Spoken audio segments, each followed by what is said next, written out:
नमस्कार दोस्तों, वीर पथ पर आप सभी का स्वागत है। आज के इस वीडियो में हम सभी फसलों के प्रकार पढ़ेंगे। रबी, खरीफ, जायद वगैरह सभी व्यापारिक फसलें हैं जितनी भी, वो सभी हम पढ़ेंगे अभी इसी वीडियो में। पिछले वीडियो में हमने कृषि के प्रकार पढ़े थे, तो ये दोनों अलग अलग चीजें ध्यान रखना। कृषि के प्रकार अलग है और कृषि के माध्यम से जो फसलें बोई जाती है उन फसलों के प्रकार अलग है। तो लास्ट तक देखें, बहुत ही शानदार वीडियो होने वाला है। तो देखिए, आप 3 प्रकार की फसलें शुरू करते हैं। सबसे पहले खरीफ, रबी और एक जायद। तीनों फसलों के बारे में ध्यान से समझना। आप एक एक पॉइंट बताऊंगा आपको। तो इसमें देखो क्या क्या है पॉइंट। तो सबसे पहले तो इनकी बुआई, खरीफ की फसल, और एक देखो इनके उपनाम वगैरह वो भी देख लेते हैं साथ में। खरीफ की फसल है उसे कहा जाता है सावणु या सियालू, और रबी की फसल को कहा जाता है उनाड़ू। ध्यान रखना, सावणु या सियालू और उनाड़ू। सियालू, उनाड़ू, ये कैसे? देखो, खरीफ की फसलें हैं वो तो बारिश जब होती है जून जुलाई उस समय बोई जाती है। फिर भी ये सियालू क्यों? और ये अक्टूबर दीपावली के आसपास बोते हैं। फिर भी ये उनाड़ू क्यों? क्योंकि इनकी कटाई कब होती है वो देखी जाती है। फसल बोई तब तक कितनी प्राप्त हुई वो कोई हमें पता थोड़ी होता, लेकिन मेन तो तब पता चलेगा कि कौन सी फसलें कितनी हुई है। तो वो फसल कटाई से संबंधित है, ये ध्यान रखना आप। यानी ये कटाई कब होती है? सर्दियों में, और इसकी कटाई कब होती है? गर्मियों में। इस कारण से ऐसा होता है। तो अब सबसे पहले तो देखो आप, खरीफ की फसल, इसकी बुआई कब होती है? यह है जून जुलाई। ध्यान रखना सभी पॉइंट। जून जुलाई में इसकी बुआई हो जाती है। अब इसकी कटाई कब होती है? सितंबर अक्टूबर। सितंबर अक्टूबर, क्लियर? जून जुलाई में बोई जाती है। क्वेश्चन बहुत बार पूछे जाता है ये। जून जुलाई में बोई जाती है और सितंबर अक्टूबर में ये काट ली जाती है। अब देखो, ये समझे रबी की फसल, साथ में देख लेते हैं एक बार इसकी भी बुआई और कटाई।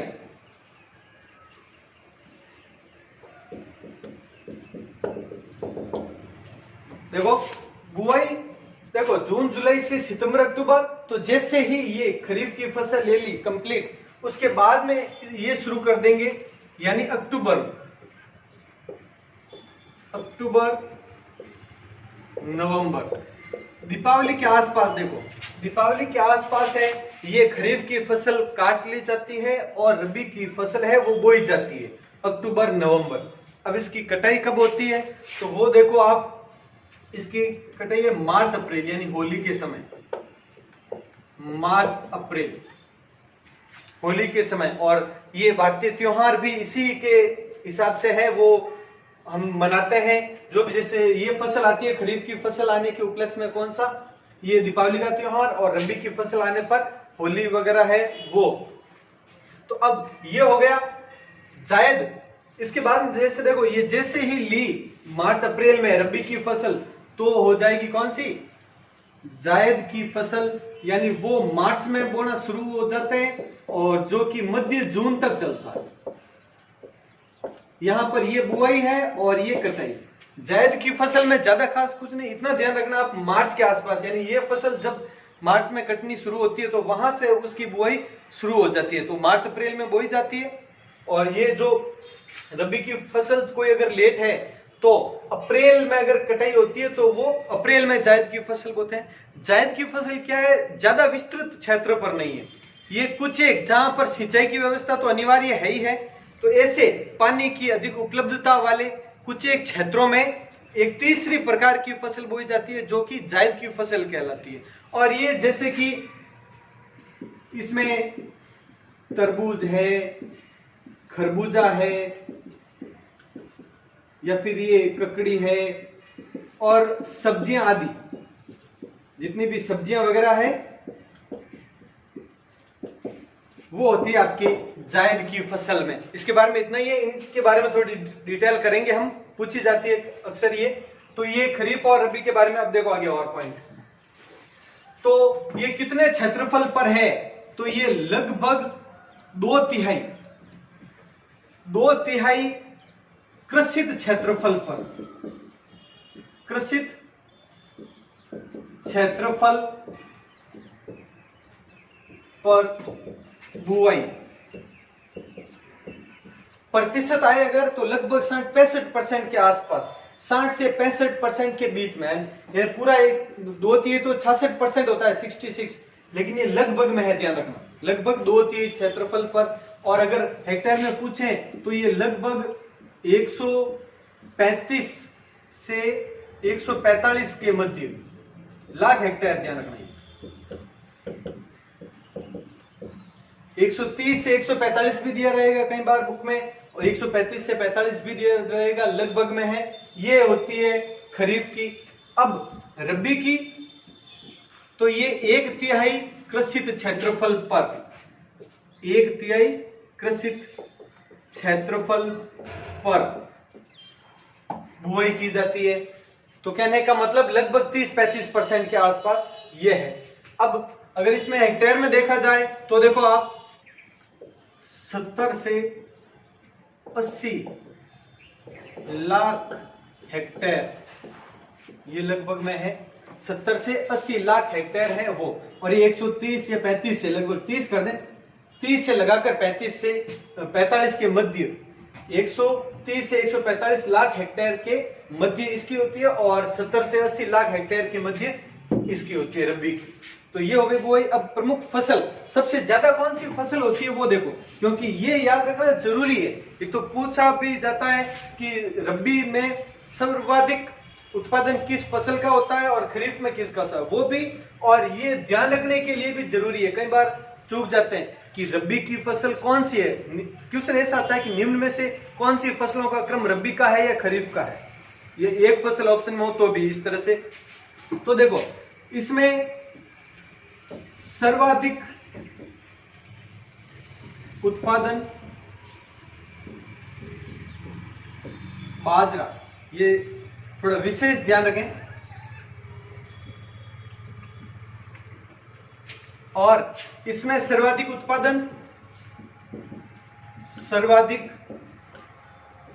उत्पादन गेहूं। अब बस ये दो चीज याद रखी, और जो खेती से संबंधित है, कृषि से संबंधित है, किसान के बेटे हैं उनके लिए तो, किसान के बेटे बेटियों के लिए तो बहुत आसान हो जाएगा ये, क्योंकि बाजरा शब्द आ गया बस। अब बाजरा के साथ में मूंग, मोट वगैरह जितने भी है, जवार वगैरह सब याद है। गेहूं के साथ में जितने भी है, राइड वगैरह यानी सरसों, ये सब है, आराम से याद रह जाएगा। अब देखो ये सभी के बारे में भी वैसे देखेंगे। अब इनको याद कैसे रखना है वो देखो आप। सबसे पहले बाजरा है वो जून जुलाई में बोए जाते हैं, बरसात के समय खरीफ की फसल में। याद कैसे रखेंगे कौन सी खरीफ कौन सी रबी, तो देखो प्रमुख फसल कौन सी है, बाजरा। बाजरे में कितने अक्षर है, 3, और खरीफ में भी कितने, 3, याद रह जाएगा। और सर्वाधिक उत्पादन इसमें रबी की प्रमुख फसल गेहूं, 2 अक्षर, और इसमें भी 2 अक्षर, यानी गेहूं रबी, इस तरह से जोड़कर आप याद करें। बाजरा खरीफ 3-3 अक्षर। और फिर भी इससे भी आसान ट्रिक, जो खेती से संबंधित है जो छात्र, उनके लिए एक और आसान ट्रिक ये है कि ख से खारियो। खारियो मतलब किसे कहते हैं, बाजरी का चारा होता है वही होता है खारी। तो मतलब वो याद रहे, ख से खारियो, और र से रायडो। रायडो मतलब सरसों, सरसों को ही रायडा कहा जाता है। तो र से रायडो और ख से खारियो, वही याद रख ले जाओ, ध्यान रख। और र से रायडो और ख से खारियो, खारियर जाके आप खाकलो कर दो, ध्यान रखो, थोड़ो खाकलो गंवाड़ो जाओ, थोड़ा सा ध्यान रखना आप। चलो आगे शुरू करते हैं। अब प्रमुख फसलें कौन सी है वो एक ये भी देख लेना आप। इसमें 90% ये जो क्षेत्रफल है वो बारानी है।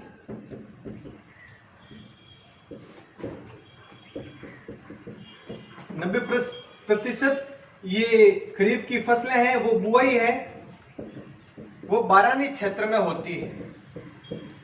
ये इसमें एक अलग है, विशेष ध्यान रखना। 90% बारानी में। कैसे क्या है वो देखो आप। इसमें बारानी और सिंचित क्या है मैं पहले आपको बता चुका हूं इसके बारे में। बारानी होते हैं जहां पर सिंचाई की व्यवस्था नहीं हो, सिर्फ और सिर्फ बारिश पर डिपेंड करता हो। और सिंचित है जो कुएं, ट्यूबवेल, नहर, तालाब वगैरह किसी भी माध्यम से सिंचाई कर ली जाती है तो वो तो सिंचाई। रबी की ज्यादातर फसलें हैं, सभी लगभग सभी, एक दो को छोड़कर मैं वो बताऊंगा अभी आपको, सभी है वो कौन से सिंचित फसलें हैं, सिंचित क्षेत्र में बोई जाती है। और ये है बारानी 90%। 10% ही है जो कि रबी की जैसे कि बारिश के अलावा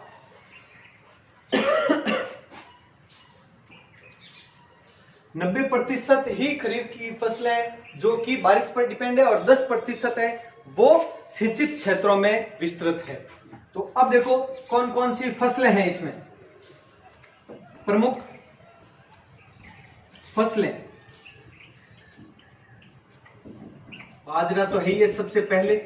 बाजरा, ज्वार, चावल, मक्का, ये सब क्या है, ये खाद्यान्न। देखो मैं जो लिखवा रहा हूं पॉइंट इस तरीके से भी ध्यान रखना। जो ये खाद्यान्न यानी अनाज है ये है। दलहन, तिलहन मैं अलग अलग लिखवा रहा हूं इसमें भी, तो उस तरीके से भी आपको ध्यान रखना है। मैं और बताऊंगा वैसे इनके बारे में अलग से। तो बाजरा, ज्वार, चावल, मक्का आदि ये प्रमुख हो गई, ये खाद्यान्न फसलें। और भी देखो मोठ, मूंग, अरहर, उड़द, तुअर, चौड़ा, ये हो गई दलहनी फसलें। खरीफ की दलहनी फसलें हैं ये। और देखो तिलहनी में तिल या तिल्ली, मूंगफली, सोयाबीन, अरंडी, यह है तिलहनी फसलें, खरीफ की तिलहनी फसलें। और देखो जो व्यापारिक में भी कह सकते हैं हम, जैसे कि हो गया आपके ग्वार, कपास, गन्ना, मिर्च भी इसी में है, हरी मिर्च, ये आदि है वो अन्य फसलों में और आ गई। तो ये जो लिखी हुई है वो सब कौन सी खरीफ की फसलें। ये क्वेश्चन डेफिनेटली आता है कि निम्न में से कौन सा क्रम खरीफ का है या रबी का है, इस तरह से पूछा जाता है। और इसमें देखो रबी में कौन कौन सी है वो भी देखो कंपेयर करके अभी हम समझेंगे इनको दोनों तरफ से। तो रबी की फसलें, प्रमुख फसलें, बहुत आसानी से याद रह जाएगा आपको, क्योंकि अब फसलों में मैं जो लिखा रहा हूं, खाद्यान्न में गेहूं और जौ।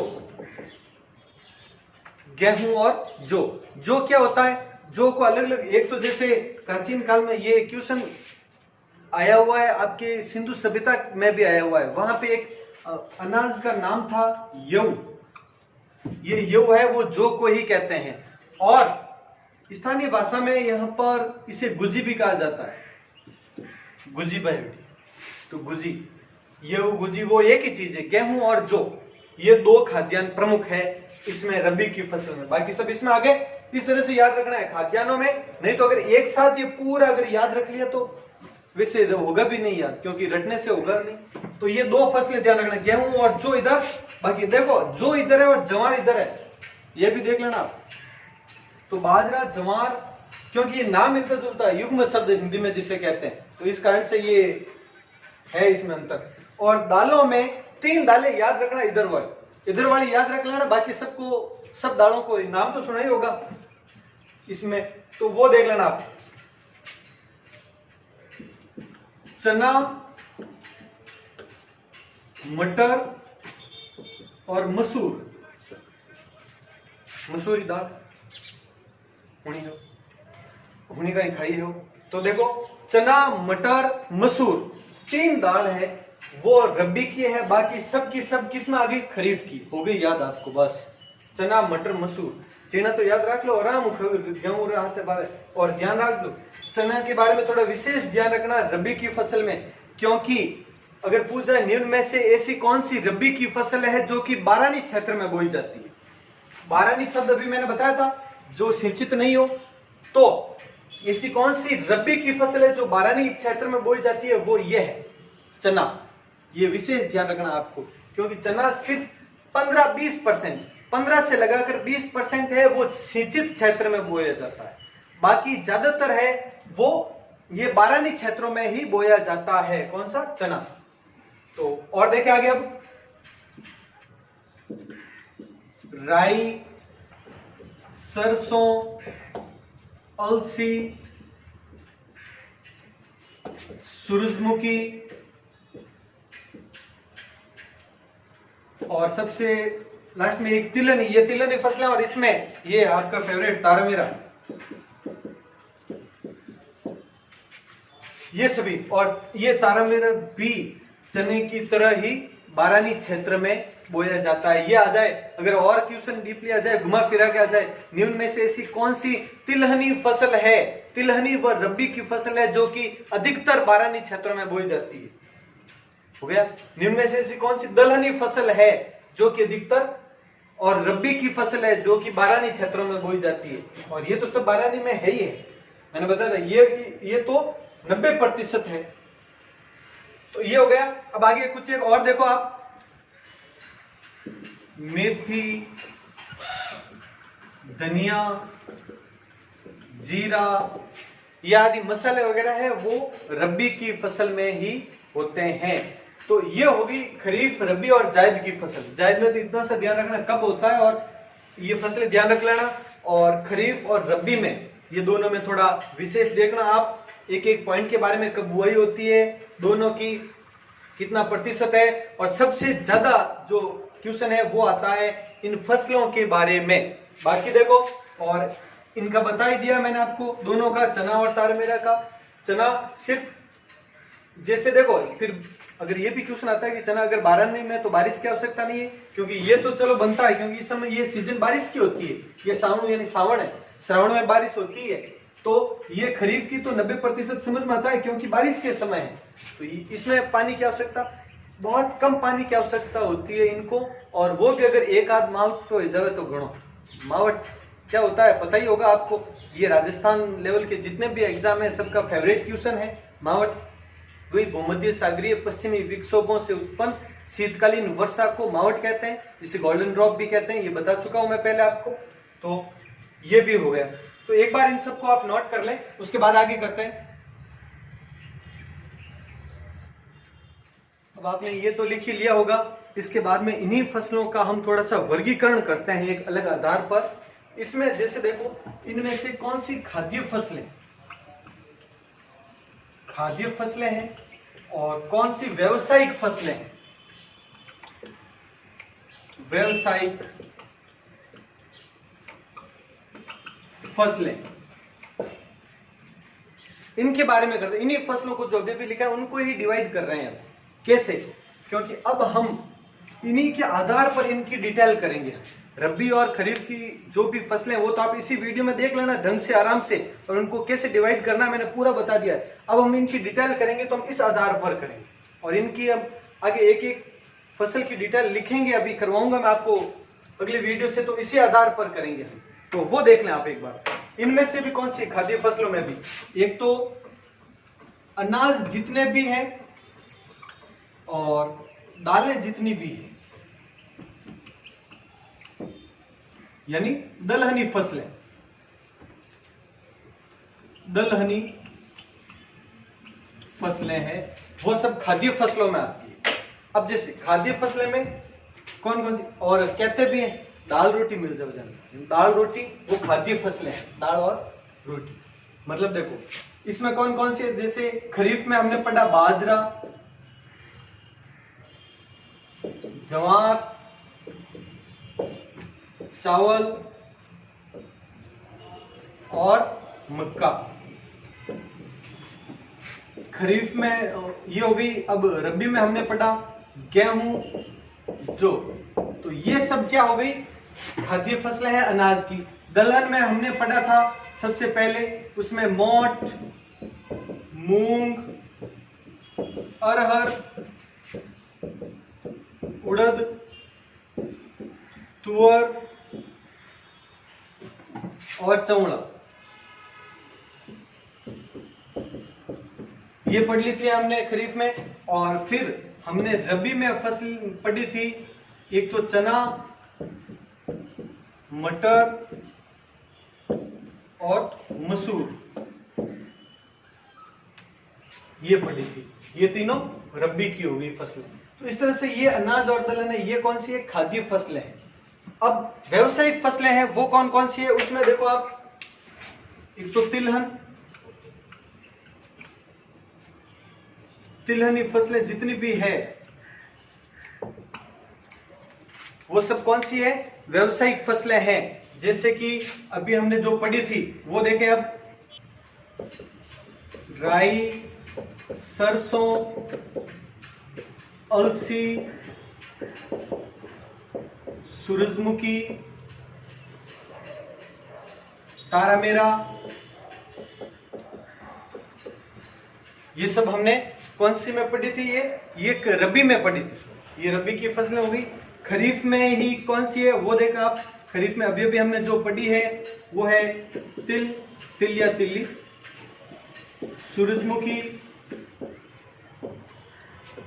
सोयाबीन और अरंडी, ये हो गए। तो तिलहनी फसलें भी व्यावसायिक में आती है। उसके अलावा मसाले, जितने भी मसाले हैं, मसाला फसलें हैं, वो भी व्यावसायिक में ही होगी। जैसे जितने भी अभी अभी हमने पढ़ा भी था, धनिया है, मेथी है, जीरा है, मिर्च है, अजवाइन है, और कौन सी, हल्दी है, अदरक है, सौंफ है, और भी जितने भी मसाले हैं, ये लूण, मिर्च, हल्दी, धाना, सब इसमें, लूण नहीं है, नमक नहीं, वो फसल नहीं, वो तो अलग हो गए, वो औद्योगिक हो गए। चलो, ये मसाले हैं वो इसी में होंगे। इसके बाद में देखो, तिलहन मसाले हो गए। उसके बाद ये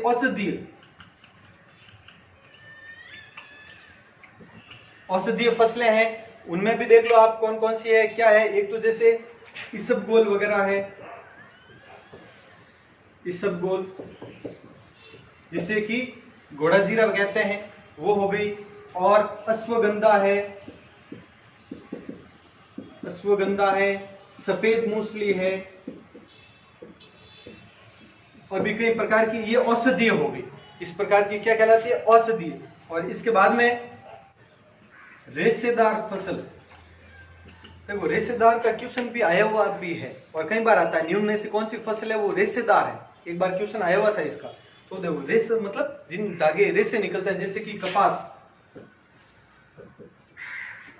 और जूट और सन, ये रेशेदार कृषि में आती है, रेशेदार फसलें होती है ये। इसके अलावा जो अन्य है, अन्य जितनी भी फसलें जो व्यापारिक है वगैरह, वो सब इसमें आ जाएगी। जैसे गन्ना है, ग्वार है, मेहंदी है, तंबाकू है, अफीम है, ये जो अन्य फसलें हैं उनमें शामिल है। ये सभी तंबाकू, अफीम वगैरह इसी में व्यावसायिक फसलों में ही है और अनिवार्य भी है। गुलाब है, अफीम, गुलाब साथ में तो नहीं लिखना चाहिए था, लेकिन है फसलें तो क्या करें। उसके अलावा कौन सी है, देखो फल जितने भी है, फूल है, सब्जियां है, फल फूल सब्जियां, ये सभी अन्य में आ जाएगी और सभी किसमें, व्यावसायिक में आ जाएगी। यानी खाद्यान्न में तो ये खाद्य फसलों में अनाज और दलहन ये दो ही है, ध्यान रखना। और क्योंकि ये खाद्यान्न को ही समर्पित है, ये हालांकि खाद्यान्न के लिए उपयोग में आती है अन्य चीजों में साथ में, खाली है तो चमका दो न से जो तेल और मसाला तो खावने तो ऐसे ही जगह। कुल मिला के ये हो गई फसलें। अब हम इन फसलों की डिटेल इसी प्रकार से करेंगे हम, एक एक फसल, रबी, खरीफ और जायद की फसलें अभी अभी हमने पढ़ ली पहले, उनको आराम से अलग अलग वर्गीकरण देखना। इनमें से बार बार मैं नहीं बताऊंगा कि ये फसल रबी की, ये खरीफ की है, वो ध्यान रखना आपको, अभी इसी में देख लेना। इसके अलावा अब हम पहले शुरू करेंगे अनाज, जैसे कुल खाद्यान्न राजस्थान में कितना है, सबसे ज्यादा खाद्यान्न किस में होता है, सबसे कम किस में वगैरह, वो पढ़ लेंगे। उसके बाद ये सभी इन फसलों की डिटेल करेंगे पूरी। फिर दलहन, कुल दलहन कितना राजस्थान में क्या है वो पढ़ा और इनके बारे में डिटेल करेंगे। फिर तिलहन, मसाला और इस तरह से ये सभी करेंगे। तो इन सभी फसलों की डिटेल है वो अगले वीडियो से करेंगे, पहले ये आराम से लिख लें एक बार। तो ठीक है, अब मिलते हैं अगले वीडियो में। जय हिंद, जय भारत।